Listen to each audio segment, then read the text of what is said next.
What's up, guy? What is up, guy? Welcome back to Josue Has to Say. If you're new here, I am Josue, and this is what I have to say. Before we kick off, I want to remind you guys to please subscribe, share, follow, like, comment, do all the things, as it does help out us creators to grow. Little by little, seems silly, but it does work. Today's episode is going to be about a topic that I've had in mind for a while. However, I haven't exactly been able to do it because I didn't know who to have that conversation with. However, I found the perfect person, and it's a local Miami businessman who is actually involved with OUR, Operation Underground Railroad, Gabriel Stunna Varona. Yes, welcome sir. on the pod. Thank you. Welcome. What can you, well, before we begin, actually tell me where the Stunna came from. Because you can't just come on here and be like Stunna and not tell me what, like. So many years ago, before I got into the fighting, I used to do tricks on motorcycles. So everybody's like, yo, Stunna, Stunna, Stunna. And then when I let off the bike scene, I went into the fight scene because my coaches are like, yo, if you're going to turn pro, you got to stop riding the streets because you're always going to get hurt. You're not going to be able to fight. So I said, all right. So I left the bikes alone. When I started fighting pro, I was like, everybody's like, yo, Stunna, Stunna. I'm like, is this the name I'm sticking with? And I stuck with the name, bro, and I can't get rid of it if I wanted to. Stunna. So Stunna it is. What kind of fighting were you doing? MMA. I was fighting professionally MMA, yeah. Good shit. So for like 12 years almost. So yeah, long time. I feel like the MMA scene is like growing a lot in Miami. Blown up. Like a few years ago, it was there, but now it's dead. like It was dead years ago. not compared to now. No, now it's huge. Now it's huge. Everyone's pretty aware of MMA now, at least down here, you know. Brother, so like I was telling you before, right before we started, this is the first time that we meet. Yep. But I remember during the COVID time, the video that went viral of you like fighting back to get your establishment opened up because they shut down your gym. It was Jimenez at the time, right? Yep. It was Jimenez, and what came of that was crazy because, bro, it was, for me, it was something quick and stupid. It was just like, yo, we have been closed for 3 months. I paid all my utilities, all my bills. I paid all my salary, my team, everything. I didn't skip a beat. So when they said, hey, you guys are going to reopen on this day, I said, great. And then all of a sudden, they're like, they're going to close you guys again. They're going to keep you guys closed. I'm like, what? I'm like, nah. So I said, what are we going to do? I was like, yo, I'm going to go to the mayor's house, start a scene. If I do that, the presence will be there. And I was like, you know, it is what it is. So I literally put on Instagram, and I tagged a bunch of trainers, local gyms in Miami, like, yo, I'm going to go here. The only one that really pulled up was Joe from No Days Off. He pulled up and said, yo, I'll meet you there. Yeah. And bro, we did it. We went there, and I wasn't trying to disrespect or nothing. I was just trying to like, yo, I can't close my business again. Yeah, he's your mayor. Like, yo, I'm your constituent. Yeah, like, I'm going to tell you. I'm saying, you know what's up? Hey, look, I can't close my business. I can't afford to because I'll be done. And I personally know 3 gyms in my area that closed. So I was like, you know what? I got to fight for this. So I went, we were there. Obviously, the police was there. I mean, even before we got there, we saw like police everywhere. I'm like, they're anticipating it. The word kind of spread on social media, and bro, right away, we got there. The media showed up, Channel 7 News, Channel 10, everyone. They did a bunch of interviews, and it was cool. And I was like, look, I'm not here to disrespect anybody. I'm just here to let it be known, like, yo, we cannot continue, and we cannot afford to continue to be open. So, obviously, I did that. It worked out well for me. Obviously, I had. Behind the scenes, I had like some backlash. I mean, I had the feds come visit me. Homeland Security. Yeah. Hey, Homeland Security came to see me. I had to talk to them for a little bit. They were cool. They were like, look, we're just doing our job. I'm like, look, brother, because supposedly at the same time, with my luck, someone threatened the mayor. Oh, so they thought it was related. So they were like, hey, look, we're just trying to make sure you're not piggybacking. I go, no, I have nothing to do with that. I just want to keep my business open. That's all I care for. And yeah, bro, and that was a big fight, but I had to do it. Guess what, brother? Yeah. Tell me about it. Before we kind of kick off into your side job as a superhero. Okay, if you want to call it that. As I was telling you, the reason I wanted to do this was because recently I frequent this little cafe by the beach, and it's attached to a hotel. And I was just waiting for the bathroom. It's a one-person bathroom. When you're just looking around, and I looked at the sign, and it said, something about watch out for human trafficking. Like, this area is like, it's a proponent like area for that type of activity, this and that. Yeah. And it just kind of like sat in the back of my mind. And I'm like, bro, I'm here every day. Like, how is this just like there on the wall, like a painting type shit. And I'm like, what the fuck? So it really sparked, this conversation. And before we get into OUR, Let me read a little bit of some stats that I found online Okay. before we kick off into. So this comes from apparently there's a place called the Human Trafficking Institute. Says that this modern day form of slavery claims an estimated 24.9 million victims of all ages around the world, and it's a serious violation of human rights, obviously. So this includes two types of trafficking, one which is labor, which constitutes as 20.1 million, and the other one is sex trafficking, which is, self-explanatory, which constitutes 4.8. 3.8 are adults and 1 million were children, which is fucking insane. And that's around the world. In the US, I got these statistics from, I think, the Department of Justice, something like that. It was a US website. It says a total of 2,198 persons were referred to the U.S. attorneys for human trafficking offenses in the fiscal year 2020, a 62% increase from the 1,360 persons referred to in 2011. The number of persons prosecuted for human trafficking increased from 729 in 2011 to 1,343 in 2020, an 84% increase. So in 10 years, basically, that shit's just fucking like skyrocketing. The number of persons convicted of a federal human trafficking offense increased from 464 people to 837 people. That was from 2011 to 2019. 92% were male of the convicts, 63% white, 18% black, 17% Hispanic. 95% were U.S. citizens. So these are actual fucking Americans. I'm going to tell you something. Doing this type of shit, which is insane. At the year end 2020, for the 47 states that reported data, 1,564 persons were in the custody of the state prison serving a sentence for a human trafficking offense. And what's even crazier than that is that statistically, Florida falls into the third state with the highest rates of human trafficking, and Miami-Dade number one under Florida. So we're in a hot area for that type of activity. So back to you, Gabriel. Tell us about OUR, how you got involved, what you do, all that kind of stuff. So I'll start with this. So long story short, I started with them in February last year, 2022. A couple years ago, I actually reached out to them, like, hey, look, I don't know much about this, because I was following them on social media, and I'm like, bro, I would love to be involved in this. And I literally just wrote to them, hey, look, I'm interested in being involved. I didn't hear back, which is expected, bro. It's a big network. Long story short, last year, I ended up colliding with the official team, like all the big dogs, and bro, God just put me there. That's how I say it, because there's no other way of putting that together. These guys are from Utah, and they were in Miami, and I got connected with them on a private, not even, they weren't here for like a big event. It was nothing. It was just something very private. It was weird that I came about. And as I was there, I'm talking to a couple of the guys. I'm like, bro, I would love to be in this, blah, blah, blah. I would love to be involved in this. How could I help? So the guy that I was actually talking to, he's one of the head guys. He goes, hey, I'm in charge of everything overseas. I'm in charge of all the operations. Get my number. I got his number. He exchanged numbers. Honestly, I thought nothing of it. I was like, they're not going to come call me up. Somebody that was the middleman was like, yo, this guy's very skilled, and in his fighting aspect, he has proper firearms training. He's a street kid. He knows his stuff. So hooked me up with a good word. And then, man, within a week, he reached out to me and said, hey, are you interested in going to do a training? I said, let's go. Calls me 2 weeks later, hey, forget the training. Can you go on this mission? I said, let's do it. And that was in February. And, bro, ever since then, I've traveled to DR, I don't even know how many times, Haiti, Mexico, Honduras. I've been to a bunch of places, and all year I was traveling nonstop. So it was pretty wild. So you focus more on overseas. Does OUR have anything in the States too? Yeah, or, so... Are they like separate division type of shit? So I'll tell you this. So I don't want to get into the politics, but like, when Trump was still in office, they were having a big meeting with him, and it was going to be good because they were going to actually form this company to be like a government company to help local police.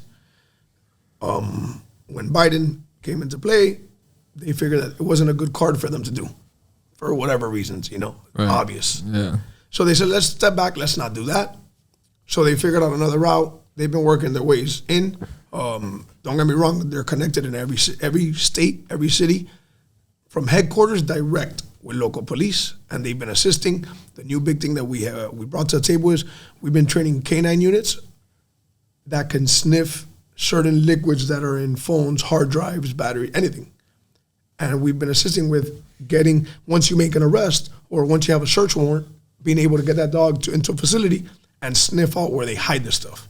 So that's all the evidence. So what is the dog smelling for? Like hard drives, anything that computer, has evidence, like computers, type of laptops, iPads, anything. Yeah, that's crazy. And what it does is because there's chemicals inside these computers, phones, whatever. So that's what they train the nose to They find. train the nose to find that, and then what happens is there's your evidence, you know.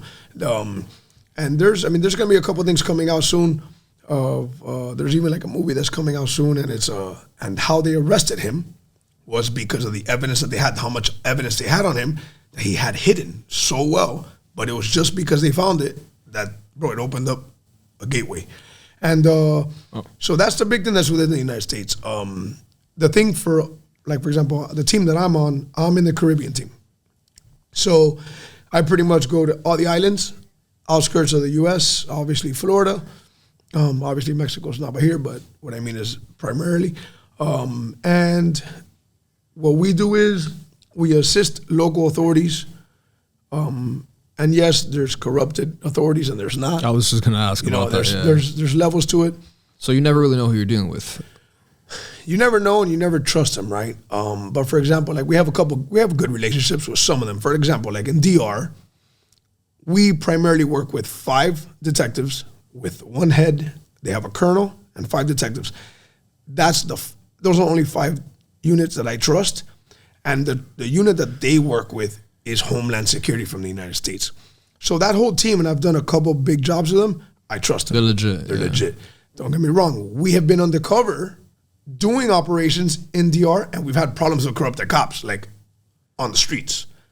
So obviously you can't trust all of them. And we've actually lost some good opportunities because we just lost a big one in December. We had a big arrest that we were about to do, and out of respect, the unit had to check in with the local police department just to notify them, hey, something's going down in your city, and they tipped off these people, and we lost it. And it sucks. It's hard because we're like, bro, fuck. That is hard because how do you step in someone's territory, not alert them, and at the same time they don't trust them enough to not. And then it's like, fuck, we were so close. Like we had this motherfucker and we lost him. Can I curse on this thing? Yeah, I don't go fuck. So we lost. My bad. I curse on that. So we lost him because of that, and we're like, damn it. And it happens multiple times. I mean, in Mexico, a major trafficker, a female who was connected to the cartel, we lost her because she was connected and plugged up with everybody. She had everybody paid off. When we got the warrants to go get her, they cleared her, they gave her the heads up, and she was long gone. And it happens all the time. So that's the hard part about this. That's the stressful part for me, because I'm a go. So it's like, yo, what do you mean this just happened? So that really stresses me out. Man, it's weeks and months of work that, getting everything together. I travel a lot nonstop. So you're like, oh, I came here for nothing. You're not wasting my time, and it's not. Because you rat out of the cage when you do that, and a lot of times it's stressful. There's days and days out that we're out there. But, bro, a lot of things get done. And pretty much what we do is we play the American tourist, because it's what we are. We help them out. We play the American tourist role. Meet everyone in the streets, good and bad streets, the tourists, and in the hood, we meet who the key players are. We set up events. We assist with arrest. And it's a little bit of everything, man. Before we get into like some of like the specific cases that you know about, have you personally heard or been involved or third party involved with anything in Miami, like where we live? So no, from all the cases that we have, no. I will tell you, without saying names. Right. On a couple of the jobs that we have been on, like in the Dominican Republic, we had one job that while we were doing everything, 2 of the guys who were purchasing these girls for sexual activities were 2 big Florida yacht brokers. And I had to sit and watch them, and I was going crazy. That's a big one. Because I know them by name. I know their company. I know where they work. They're from Fort Lauderdale. They're known faces, yeah. They're 2 big yacht brokers in Fort Lauderdale. And they're the perfect man here. Mr. Millionaire. I'm married. I got my kids. I have a successful business. Uno nunca sabe, brother. You never know. And then I have someone else that I'll tell you guys off record, but I won't tell you on record. And I have evidence of it. The one that shocked me in December this last year, we had a big investigation that we were doing, and while we were there, I freaked out because in the moment of us, we were doing an undercover op, and I had to do a money exchange with a trafficker, and my guys were filming from hidden cameras, whatever. And as I was in the middle of the transaction, I look up at the bar in front of me, and somebody very famous from Miami was there. And I was like, what the fuck? Like, I got so distracted. I'm like, no way, this motherfucker's not here right now. I'm like, this can't be. And I was like, it can't be happening right now. Like, this is not reality right now. Because I just looked up and I was like, what the fuck? I knew exactly who it was. I'm like, no way. And it's a famous face. Damn, bro, I don't even know if I want to know. And I was like, fuck, no way, this can't be. And then I'll tell you what makes it worse. So you would say, coño, bro, you just saw him at a local bar. Wrong. Why? The place that we were at was a known underground for that type of activity. Trafficking for minors. You go there because you want to have sex with little girls from the DR. Facts. Top of that, we go do the money exchange. We do it. We bounce. I tell my team, the Dominican police, bro, what the fuck? You guys don't even know who that just was. I Googled it, I showed them, and they're like, oh my God. So fast forward, we went down the street to check up on another spot that we were checking up on. We're like, bro, it's already 1 a.m, but let's just check up on it real quick and see if we're looking for someone. We're like, let's see if Fulano's there. When we pull up, guess who pulled up? Buddy did again. Those are known places for it. It's not like he went from a bar to a bar. You're not going to a tourist bar. Yeah. He went, and I'm like, and that one mind-boggled me because it's... No, and even if you, let's say, coincidentally, you end up there, you have people around you that be like, "Hey, let's not go here." This Exactly. You have like an entourage. You have like a of it, right within a few mile radius. What a coincidence! What a coincidence! And there's plenty of bars around, but he didn't go to any other bar. Whatever. So it's shocking, bro. Sometimes, and so what I was saying was, so like you asked, it's the Miami guys. Fine. I saw 2 big yacht brokers from Fort Lauderdale. I see this guy here from Miami, locally big. I'll tell you, the one thing that I've realized is the American, and that's our big internally for us, like with a couple of my company guys, we're like, bro, this is hard because of, sometimes we're like, bro, they're mostly fucking Americans. Look, I'm not saying it's right, but we have it lovely here. When you travel to some of these countries, bro, they're starving. Yeah, you see some dark shit. Starving, like they're starving. And you could see how someone, I'm not saying I make it right, but I could see how someone would get so desperate that they would say, hey, here's my 14-year-old daughter. Give me this money and get her. It's sick. Survival, yeah. It's survival, the instinct. What's worse is that everyone who's the purchasers are from the U.S. You know how many people from the U.S. who are like, this motherfucker, bro. And we stand there, we watch them, and don't get me wrong, like, we just had a huge operation where we just did a huge arrest. We arrested 33 people, and we saved like 86 women in DR. Most of the transactions that we would witness were American men. That's crazy, in and out. bro. Jesus, man. And we've had success with, like, now things are getting a little bit better for us in the sense of, we had a case in Colombia of an American guy who went, he brutalized the girl here, there. And I'm not going to get the details. Like left her, you mean after he was done with her type thing? Yeah, like he brutalized her sexually and Jesus, you want to hear what the crazy part? He went back home to Texas, and guess what he is? He's a fucking school teacher. So you're like, bro, it's mind-boggling. You're like, what the fuck? Yo, this will fuck with you. Like trust no one type shit. You never, like a fucking school teacher. Look, I become paranoid. Now when I hear like, and you get it. Because in Miami, a lot of people travel to go have fun. Got it. You want to go sleep around with... Yeah, but you still got to be a decent human being. Listen, like, or live with yourself. There's a different level when you go into other countries just to go sexualize children. Right. Big difference. Right. Yo, you're going to go party with your boys and you're going to have sex with a bunch of prostitutes? Not my problem. I don't give a shit. Go at it. I do have a problem with it, and if I know you or not, if it's with children, and especially what I've witnessed. And then at the same time that I know I understand how some of these people could sell their souls for money because of the situations over there. It's a damn shame, and it's sad. It's horrible. It's sad. And you're like, damn, it's so bad that they would do that based off survival. And that, bro, it's a mind game, you know? It's a mind game.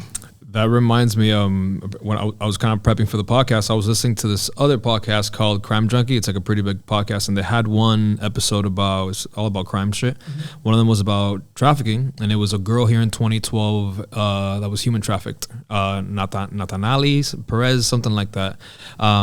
Anyway, one of the pieces of the podcast was saying how allegedly she claimed that when they took her to one of these parties or whatever the fuck to be sexualized and trafficked, that most of the people in there were local Miami people from high regard, like either mayors or political figures or sergeants of a PD or things of that nature. So to go with what you just said about the yacht brokers and this other person, whoever that is, it aligns. I'll tell you, like, so in Haiti, which is a known operation that happened with a company, they did a major operation. And they busted a place where they were trafficking women, and political guys would go sleep with the women and leave. It was like a house. Long story short, people from the U.S. Embassy were going there. So it's like, how do you go and stop a problem when it's paid out from the inside? And then our guys were at risk. I mean, they took our passports and everything. Everybody was at risk. It was like, they went to our hotel to look for the people. It's scary. I told you right before, like, and I don't call it like, superhero and stuff. I get it for the outside. They're like, bro, you guys do some crazy shit. You fucking are.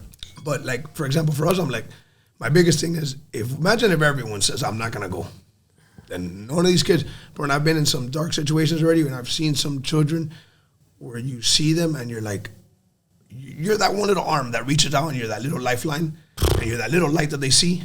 Bro, it's rewarding and it feels good, and you're like, there's hope. Like, you see their eyes, bro, and they beg for it. So it's like, imagine if it doesn't come, if it never comes, and that shit becomes dark. Bro, you're gonna make me cry on my own podcast. But just imagine if you're in a whole dark hole, and all of a sudden somebody shows up on a good side to get you. You're like, wait a second, it brought hope, bro. It's crazy, but that's the truth. So my thing is, as dark as it is, bro, like, I don't think I'm bulletproof. Like, look, right now we're planning on up to Haiti, and I'm here looking for bulletproof vests that can hold an AR-15, an AK-47. Just, it's fucked up. And do I want to tell my wife about it? No. There's levels to it, Well, she's gonna know now. She's gonna know now, and my kids are gonna know. Which is my thing. My thing is, I always want to come back home to my kids. That's my biggest thing. It's priority, regardless, Pero there's kids from other places, bro. A child was just rescued in Mexico not too long ago, and she was kidnapped from 5 hours north. You get what I'm saying? And they were just trafficking her, and happened to be the people that got her got lucky because they were the first American tourists that were going to purchase her. Happened to be the right team because God put them there. Wow. You know what I'm saying? So it just depends how you look at it, In your experience, how have you seen? How do you start getting human trafficked? Like, what have you seen? A lot of it's probably poverty. A lot of it's probably just lost kids. Like, there's probably different ways that people get involved and then remain there. It's a great question, and I'll tell you why. Because everyone thinks, coño, were they kidnapped and they sold? No, it's not always the way. Mm-hmm. Yes, there's the movies. She was kidnapped. She was sold. Open borders, whatever, yeah. Yes, that's one of the major ways, yes. The other way is poverty. Hey, my little sister, you're for sale. Here you go to the highest bidder. Buy. Within their own little towns, bro. Big one is, unfortunately, fathers, stepfathers. For example, the guy that we're going after right now in DR, he was our stepfather to the girl he's selling now, and she's 15. He's been the stepfather since she was 2. So just imagine what he's probably done to that little girl. She's 15 now. No. He's selling her with her friends to our people. So you have to think about, if he was a stepfather to that 2-year-old when he got with the girl's mom or whatever back then, how much has he brutalized that girl her whole life? And now he's got to sell her off. He's like, I don't care. I'll sell her. He goes, and I'm going to go to the party too, and I'm going to play with one of the other ones. It's disgusting. It's a sick world. And it's a shit that happens. It's like, it comes from everywhere. It could be sold to the highest bidder. It could be a friend. It could be a cousin. Oh, hey, there's moms that sell their girls. Yeah. And they rent them out. I mean, there's massage parlors in DR that you're there, and there's the mother's there working, and the 15-year-old daughter's working there too. Yeah. So it comes from everywhere. I'm not a specialist, nor do I know too much about anything that happens in the U.S. I know, just like anywhere, because I've seen it in multiple countries, the layout. Once they fall in, it's hard to get them out. Right. I will say OUR, for example, I can speak for OUR, has an amazing aftercare program, which aftercare is Rehabilitates them. yeah, and they make sure that they get back home safely. We put them where they need to go. If we need to move their families because they're endangered, we will. And it's an amazing. I'm talking about these people there, bro. It's funny because there's two teams in OUR. There's the operators, which is what we are, and then there's the aftercare. We think they're amazing because it's like, bro, what you guys do. They heal They heal them. They get them help. They get them all the help they need. They help them get jobs. They move them from country to country they need to keep them safe. They do whatever. They oversee those people for life.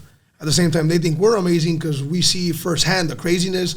We have to, play the sick role sometimes as the traffickers. We have to, meet these traffickers firsthand. We're obviously endangered a lot more because we're in the front lines. But bro, I mean, both of you guys are two sides of the same coin, really. Like the operation wouldn't exist without, And I'll tell you, man, it's amazing. Like that aftercare system is amazing, and it's everywhere. It's everywhere. But I just know firsthand, like for us, it's top notch. Like to get help, there's help out there. There is help that exists. There's a lot of women and children who they get the help and it works for them. Mm-hmm. There's obviously some people that they don't, but it's been good. I can imagine that's really hard. It's traumatizing. Traumatizing, like to just leave that behind. Like you're just like, you can't just walk away. You take it with you for life. 100%. You take it with you for life, and then some people just learn how to manage it. I guess they learn how to manage it. You're gonna have your good days and bad days, regardless. Like any part of thing in life. But like the one thing I have realized is because I've met, in DR one day we were there for something else, and one of the guys was like, "Hey, let's go eat at this place." One of my former girls that I assist works there. I'm like, all right, cool. We went to go eat there, and we met her first class, and really cool, really nice girl. Bro, and her story, she was trafficked as a child, like really trafficked as a child. Then, she was brutalized really bad. Her father was killed by a gang in DR in the middle of the street. Like, brutal. That girl went through like the worst case scenario. Bro, and then they got her out, and they saved her, and they got her help, and they got her a job, and they've kept off the streets, and she's there, bro. And it's funny because you're from the U.S. and we're here chilling, and you go there and you're like, she works in this cafe. Yeah. What do you want? But that's their life. It's the street. That's a reality. Yeah. That's their reality. Yeah, they don't go from living in this situation to going to a 5 stars. Oh, it's means of survival. On to the next. But she was helped, and she appreciated it, and she's awesome, and she connects with him, and they communicate, and really good. So it is what it is. Like you mentioned earlier that once you're in it, it's really hard to get out. I was reading on that as well, and how there's two forms of, it's basically how they keep them there through manipulation, and 100%. There's two forms. Just one is psychological and the other one's physical. 100%. And the psychological one is the more common one, where either they shame them or it's like they don't have a life anywhere else, or they're disgusting and they're just not, or they threaten like family or whatever. Like that's type of psychological like manipulation. And the other one obviously is physical, which is like beating or just. So a funny thing is, like for me, I love personally when we get to find that guy, or girl, because believe it or not, there's a lot of women. Like the story in DR was, we busted a huge organization that they were bringing women from Colombia to DR, promising them jobs like at resorts and stuff like that, and they would do it. And then they brought them, they took their passports, and they're like, "Hey, look at your family in Colombia. You want to do this and keep them safe?" Jesus, man. And they would force them into it. I mean, there was 5-6 women handcuffed in a hotel, in an apartment room, and something out of a movie. And bro, then the sick part is how many men go through there in a day, and you're like, yo, but they do it. How do you live with yourself? They do it, and they know the conditions of what's going on. Yeah, they don't go fuck. They don't go fuck. They just do it. And then on top of that, so in that organization, we were trying to get to the source of who the plug was in Colombia, and we got to them, and it was a woman. A Colombian woman was the one that was making friends with these Colombian girls, selling them the dream, and then shipping them off to DR. And she knew what she was doing. It was one by one. And that's how it is, man. There's a lot of that. Like bro, being a woman doing that to other women, like, yeah, that's how I looked at it. Be like, coño, da un poco vergüenza. Like, you have to be a bitch to do that, and you have to be like a piece of shit to do that. And then obviously the men, they would just brutalize them, bully them, scare them, threaten them, They show them pictures they show them videos. Bro, there was one that we saw a video of the girl that was being trafficked in DR, her daughter and her mother doing groceries. They videotaped the mom and daughter doing groceries, and they go, "Hey, we know where to get her. Do what you got to do. You owe us this much money because we had to fly you here. We pay for your hotel. We pay for your food. We pay for the clothes that you get to wear. So you owe us a balance. And until you pay it off, you're not free to go. And then that balance, they can never really pay it out. They always add on to it. Oh, yeah, I made this much money. Yeah, but you've been sleeping here for the last 15 days, and it's this much more. Hey, your food bill is this much. Oh, we have to get you clothes so you look presentable. It's this much. And they can never outpay that. And, bro, it's sick, bro. It's sick. It's disgusting. It's crazy. Crazy. ¿Cómo? It's crazy. What? ¿Cómo? That's fucking wild, man. I'm guessing it's usually women that you see, but what's the demographic like? I'm guessing it's usually just younger women, but it's probably males too, like little boys involved or some shit. So yeah, it depends where you go and what's what. Obviously, it's mostly women, mostly children. Some countries, little boys. So it just depends where you're at, kind of, you know. The worst ones are the little kids, you know. Yeah, obviously. Boys or girls. It's horrible because they're children. Yeah, it's just they're children, bro. You're taking away their innocence, their pureness, and it's mostly children, unfortunately. And then obviously girls and women, of course, you know. But it's little kids, a lot of times. Do they usually grab them for anything else besides like sexual? Is there? So, for example, like we have. Right now in DR, there is a situation going on where there's a lot of kids being used for child labor. We will assist and back up the Dominican police with that, but that's not our primary. Our primary is for sexual trafficking. So, like, our whole thing is, you see the ones that are being sexually trafficked.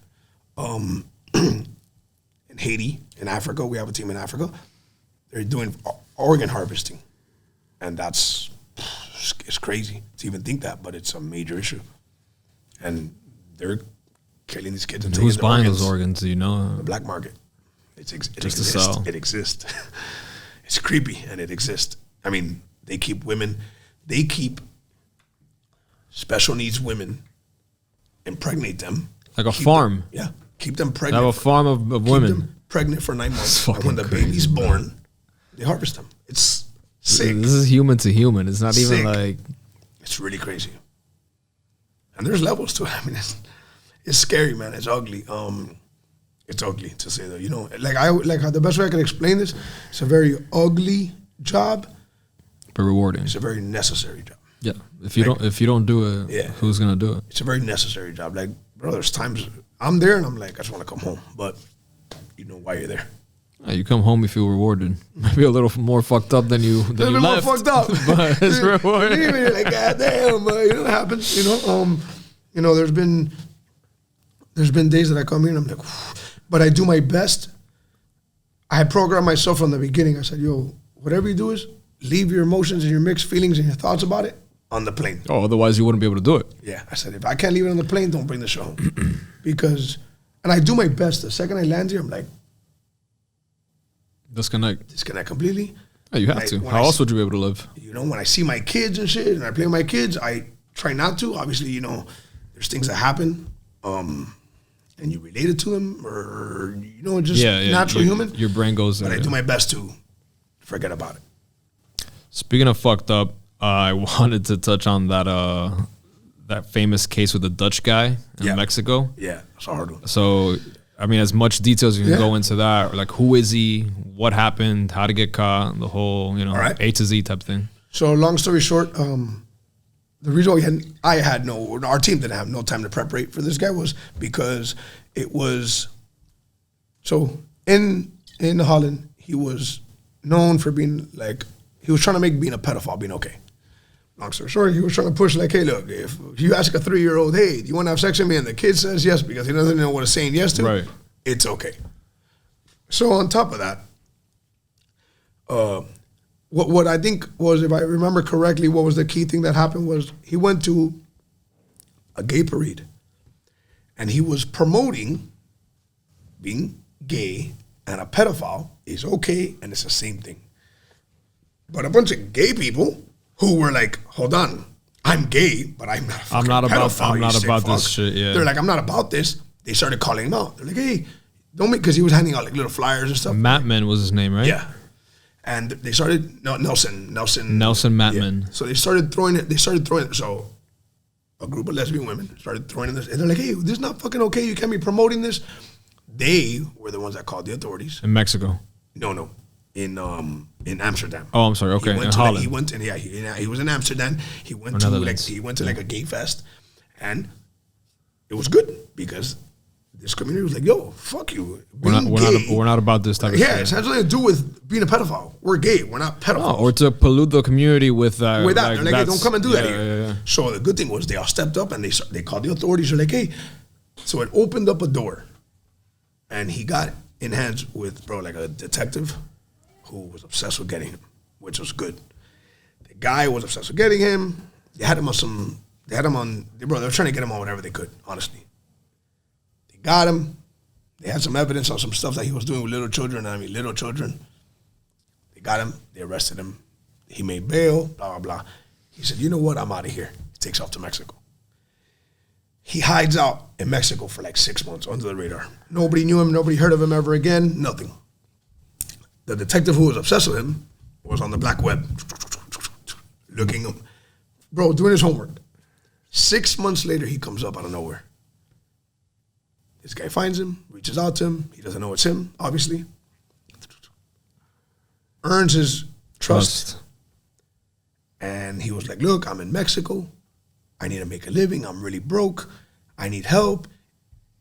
He just threw a fish and he goes, hey, I have some friends, man. They're American. They go there. They do these type of parties.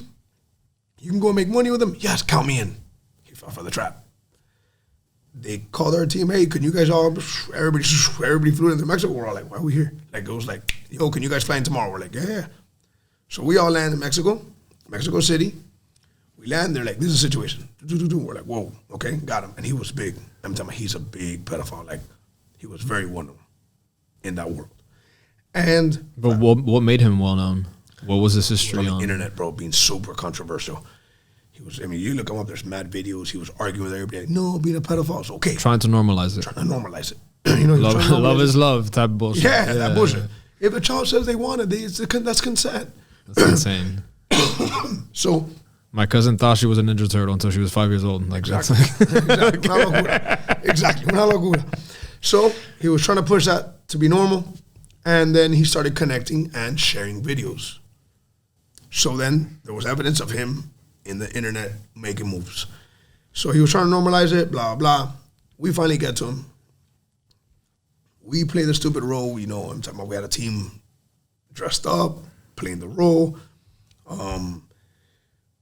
We had a suite at a hotel, played the whole thing.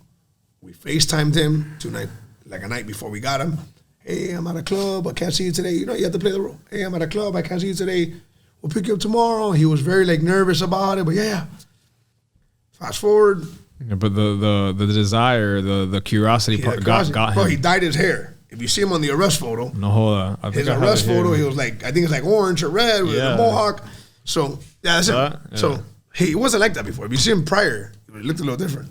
He got all dressed up because he was super excited about this meetup. So dyes his hair, wears this come pinga outfit, there's no other way of putting it, trying to blend the same, trying to look cute. He was wearing underwear, so I was matching his socks. Creepy as fuck. They call him here the suspect boss of an international pedophile crime gang. No, he's big. He's big, which us getting him led to some major things. Amazing. So Beautiful. It was good. So fast forward, man, we set him up. I was the driver. So I had to go drive into the hood of Mexico, scoop him up. We were tracking his phone with the Mexican authorities. We found where he was, got him. I picked him up. They were obviously tracing us. Get him to the hotel. After a little bit of us getting him, we got him. He got comfortable. He had a couple of too many drinks. He started talking. And me and one of our other guys, we were just there. We were able to hear everything. The Mexican authorities were right next door in the other room. Everything was obviously cameraed, videos, everything. We heard everything. We had enough. We went downstairs, took him to a public park, got his ass. The Mexican police came out of everywhere.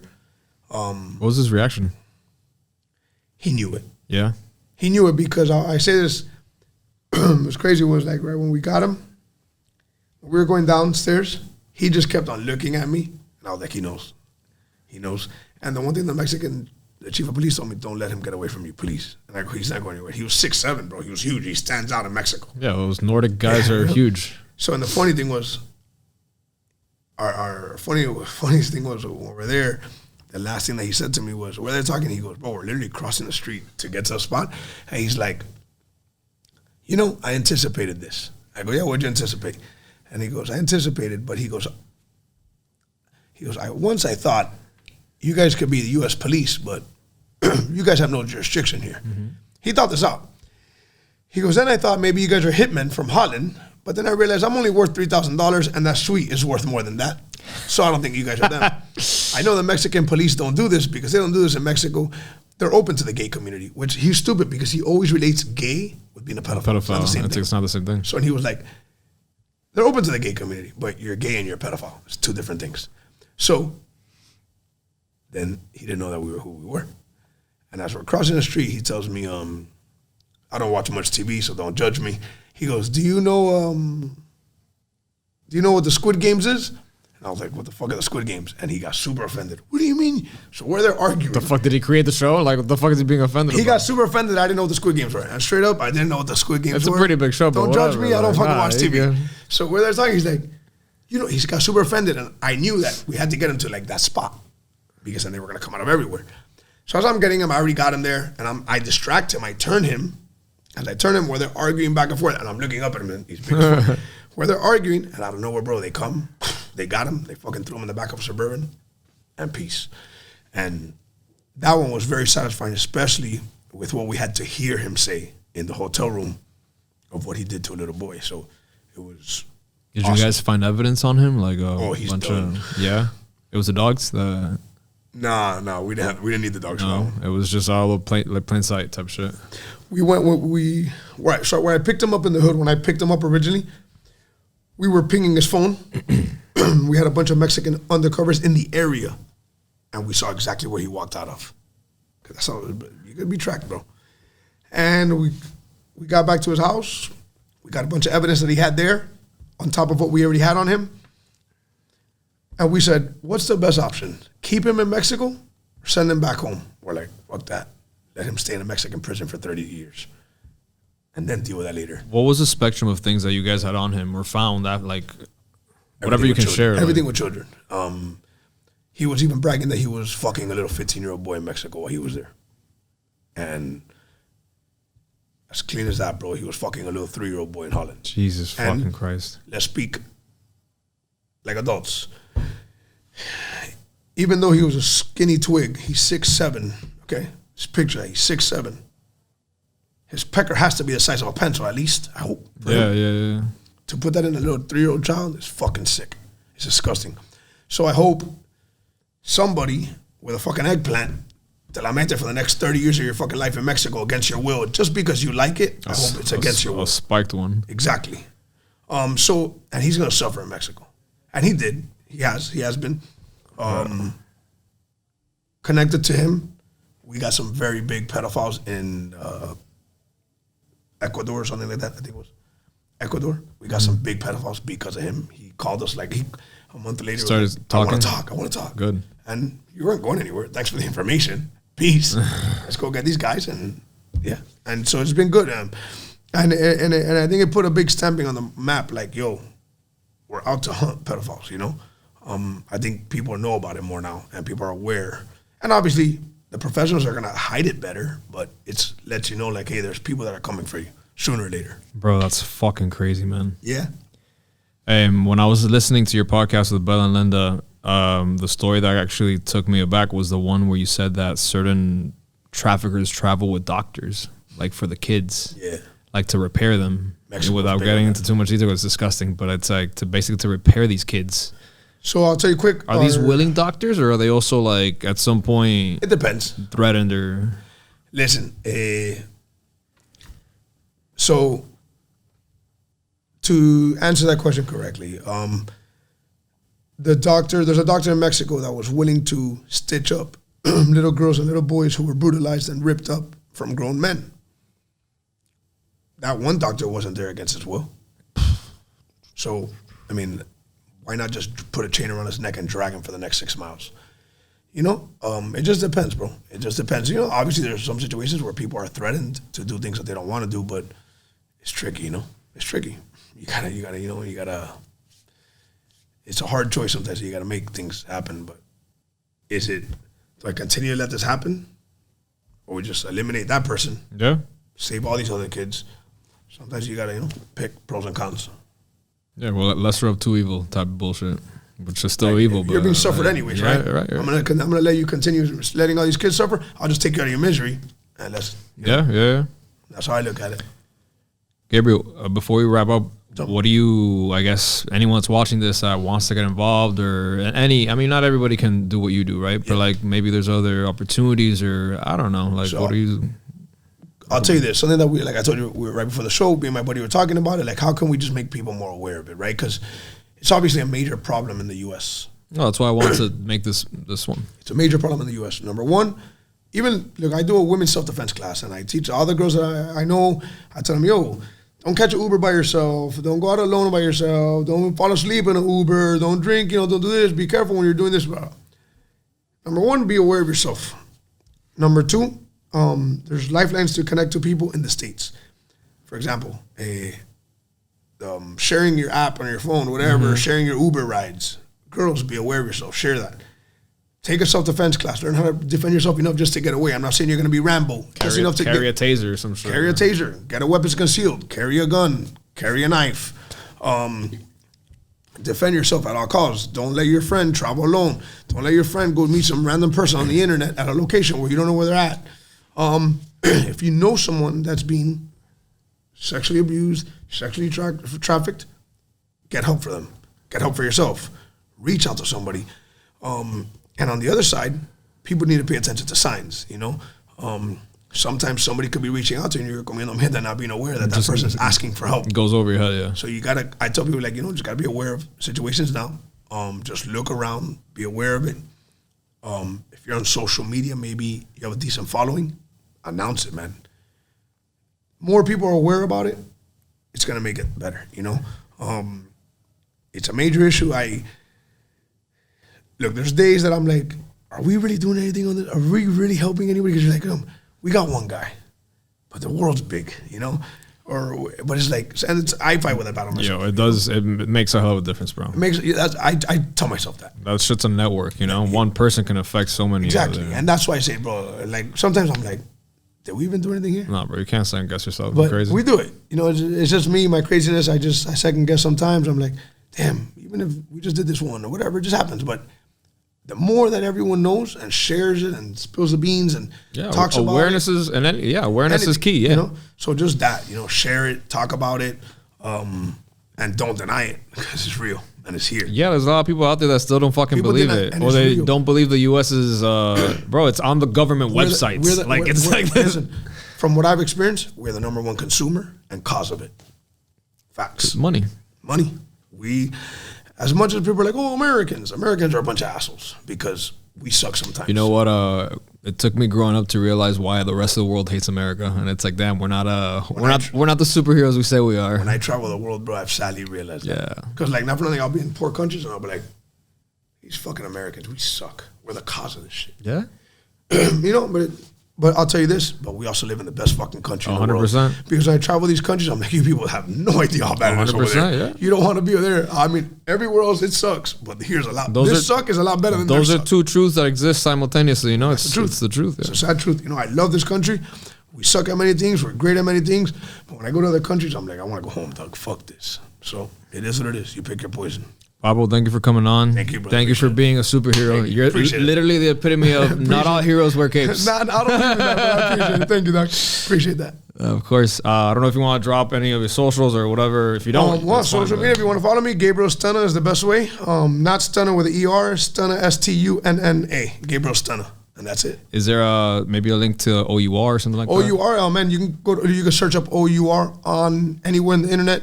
I'll tell you this, if you are a donor, want to donate money, you have my word. It's going to a great cause. It's going to a great thing.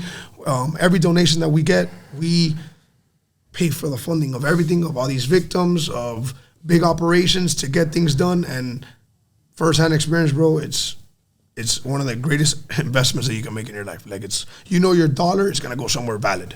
Love to hear it, man. Again, that's OUR, Operation Underground Railroad and Child Trafficking. Yep. Again, guys, thank you so much for tuning in today. Appreciate you guys. Please, again, like, follow, subscribe, share, do all the things. And that's it. That's all the time I got for today. And have yourselves a good day. And as always, no se metan con nadie para que nadie se las meta. See you next time.